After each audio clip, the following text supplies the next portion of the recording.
तने छिलके पावे हैं, सबसे ऊंची प्रेम सगाई। दुर्योधन के मेवा त्यागे, साग विदुर खाई। ये लीला ठाकुर जी कर रहे हैं। तब तक विदुर जी आ गए। अब विदुर जी ने देखा कि विदुरानी छिलका पा रही है भगवान को, तो कहते हैं अरे बावरी क्या हो गया तुझे, द्वारिकाधीश को छिलके पवा रही है। तो श्री विदुरानी जी को जब आभास हुआ तो बड़ी प्रायश्चित की पीड़ा में प्रवेश कर गई, चली गई। अब विदुर जी स्वयं केला पवाने लगे। भगवान एक पाए दो पाए, तीसरे में भगवान ने मुंह फेर दिया। कहीं विदुर जी बुरा न मान जाए, तो भगवान विदुर जी की गोद में सर रख करके सो गए जंघा पर। इसलिए आप विदुर जी के जंघा पे भगवान के कुंडल का चिन्ह बना था। उस समय उपरांत भगवान विदा मान के चले हैं पांडवों के पास। अब एक दिन धृतराष्ट्र ने अपने पुत्रों के प्रकर्ष के लिए महाभारत में विजय की विशेष इच्छा का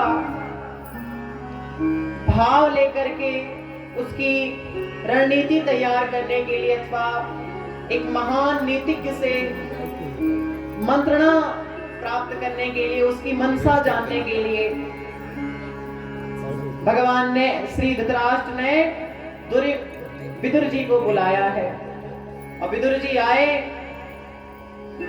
जब धृतराष्ट्र ने पूछा कि ऐसा कोई आप पथ प्रदर्शित करें जिससे हमारे पुत्रों का प्रकर्ष को प्राप्त हो, विजयश्री को प्राप्त हो। इतना सुनकर के श्री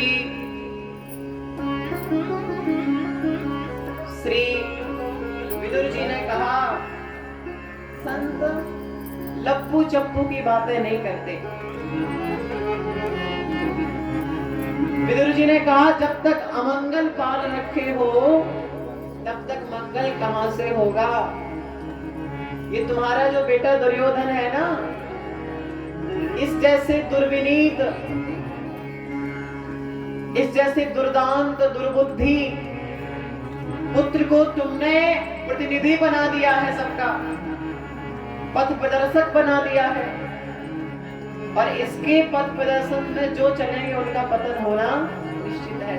तो अगर तुम वास्तव में विजयश्री चाहते हो तो पहले इस विमूढ़ को यहां से विलग करो। अपूज्या यत्र पूज्यन्ते पूज्यानां जगति प्रभुः। जहां पे अपूजनीयों का पूजन हो, पूज्यों का अनादर हो, वहां पे तीन ही चीजें होती हैं। तीन तत्र भविष्यन्ति दुर्भिक्षं मरणं भयं। तो इससे अच्छा है कि धृतराष्ट्र ये सब ना हो, तुम अपने दुर्योधन को अपनी सभा से, अपने साम्राज्य से बाहर कर दो, तो तुम सबकी सुरक्षा और तुम सबके साम्राज्य का संवर्धन संभव है। अगर ये रहेगा तो फिर सब नष्ट हो जाएगा। दुर्योधन वहीं पे बैठा था, बोला अच्छा हमारा ही अन्न खा करके हमारे पिता को भड़का रहे हो हमारे प्रति।